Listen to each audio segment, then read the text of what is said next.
Assalamualaikum warahmatullahi wabarakatuh. Kenalkan, nama saya Rahmat Fadil Prisyadi. Pada video ini saya akan menjelaskan analisa berorientasi objek dengan kasus otomatisasi sistem parkiran. Presentasi ini saya buat untuk melengkapi nilai UAS program studi informatika mata kuliah program berorientasi objek. Oke, selanjutnya ada apa sih pemrograman berorientasi objek itu? PBO ini bisa kita singkat ya. PBO adalah paradigma pemrograman yang berfokus pada objek sebagai unit dasar. Objek memiliki atribut, sifat yang berfokus pada uh, uh, objek memiliki atribut, sifat, dan metode. Misalnya dalam sistem parkir, mobil adalah objek dengan atribut seperti nomor polisi dan warna, serta metode seperti masuk parkir dan keluar parkir. Tentu saja nggak mobil aja. Di sini kita juga pasti ada kendaraan lain seperti motor. Selanjutnya adalah perkenalan use case diagram. Nah, use case diagram adalah salah satu dari berbagai jenis diagram UML yang menggambarkan hubungan interaksi antara sistem dan aktor. Apa sih fungsi-fungsi dari use case diagram ini?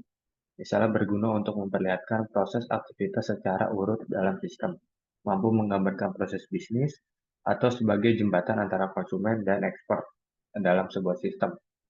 Manfaat dari use case ini adalah untuk menggunakannya sebagai kebutuhan verifikasi, menjadi gambar interface sebuah sistem, mengidentifikasi siapa saja aktor-aktor dan metode-metode yang di dalam sistem, memberikan kepastian mengenai kebutuhan sistem sehingga tidak membingungkan. Selanjutnya adalah activity diagram. Activity diagram dalam bahasa diagram aktivitas, diagram yang memodelkan proses-proses yang terjadi pada sebuah sistem. Runtutan proses dari sebuah sistem ini digambar secara vertikal. Tujuan dibuatnya activity diagram ini untuk menjelaskan urutan aktivitas dalam satu proses di dalam dunia bisnis digunakan untuk modeling pada sebuah sistem atau proses bisnis yang baru dirancang atau dibuat, mudah dalam memahami proses yang ada dalam sistem secara keseluruhan, merupakan metode perancangan yang terstruktur, mirip seperti flowchart. Selanjutnya kelas diagram. Kelas diagram atau kelas salah satu jenis diagram pada struktur UML ya. Di sini didistribusikan kelas, atribut, metode, dan hubungan dari setiap objek. Ia bersifat statis, dalam artian diagram kelas bukan menjelaskan apa yang terjadi jika kelas-kelasnya berhubungan. Kenapa sih diagram kelas ini dibuat?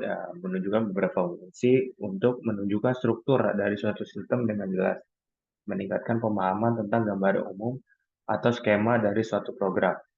Dapat digunakan untuk analisis bisnis dan digunakan untuk membuat model sistem dari bisnis.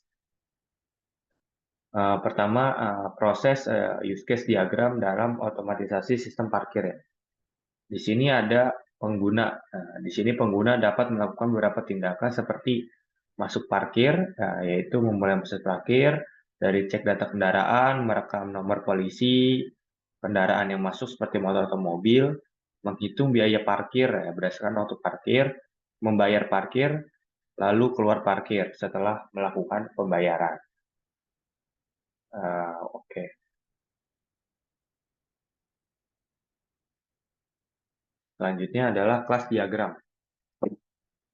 Sistem ini bekerja secara otomatis mengelola parkiran kendaraan. Di sini simpelnya adalah kita bisa melihat komponen utama dan fungsi-fungsinya ya. Ada kamera dan PC, palang, mesin kasir, dan karcis. Seperti namanya, kamera dan PC mengambil foto, palang mengontrol pintu masuk dan keluar, mesin kasir menghitung, menerima pembayaran, dan menerima karcis. Karcis sebagai alat bukti yang berisi data kendaraan seperti nomor polisi dan jenis kendaraan. Hubungan antar komponen di sini juga bisa dilihat. Kamera dan kendaraan mengambil data nomor kendaraan dan jenis kendaraan. Palang dan kendaraan mengontrol akses masuk dalam masuk dan keluar kendaraan. Mesin kasir dan karcis, mesin karcis mengeluarkan karcis dan menghitung biaya parkir berdasarkan data karcis. Oke, kalau kita lihat sini adalah ada alur kerja singkatnya. Kendaraan masuk, Data kendaraan direkam, sistem hitung biaya parkir, pengendara bayar, dan dapat karcis. Saat keluar, karcis diverifikasi dan palang terbuka.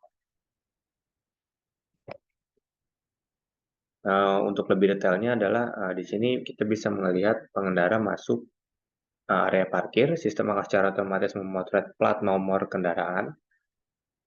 Di sini ada foto kendaraan, nomor kendaraan, input data to PC, lalu mencetak karcis masuk yang berisikan nomor kendaraan, jenis kendaraan, jam masuk, dan tanggal masuk. Lalu pengendara parkir, pengendara kemudian mencari tempat parkir yang tersedia dan memarkir kendaraannya. Di sini ada pengendara keluar. Saat pengendara ingin keluar area parkir, ia menuju ke pintu keluar, lalu sistem memotret plat nomor kembali untuk menyocokkan sesuai apa tidak nomor polisinya.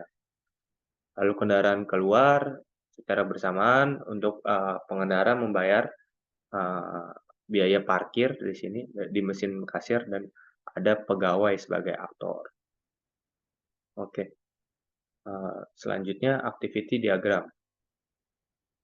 Activity diagram bisa dilihat di sini ada pengendara dan sebelahnya sistem ya, di mana pengendara masuk area parkir lalu melakukan pemotretan plat nomor secara otomatis untuk menjadikan identitas kendaraan, cetak karcis sebagai bukti masuk untuk pembayaran, lalu pengendara parkir mencari tempat parkir yang tersedia saat keluar, untuk verifikasi memotret plat nomor lagi untuk keluar, lalu memeriksa memastikan karcis sesuai dengan kendaraan. Jika data cocok, palang akan terbuka. Sekian, terima kasih. Mohon maaf jika ada kurang atau kesalahan. Saya ucapkan wassalamualaikum warahmatullahi wabarakatuh.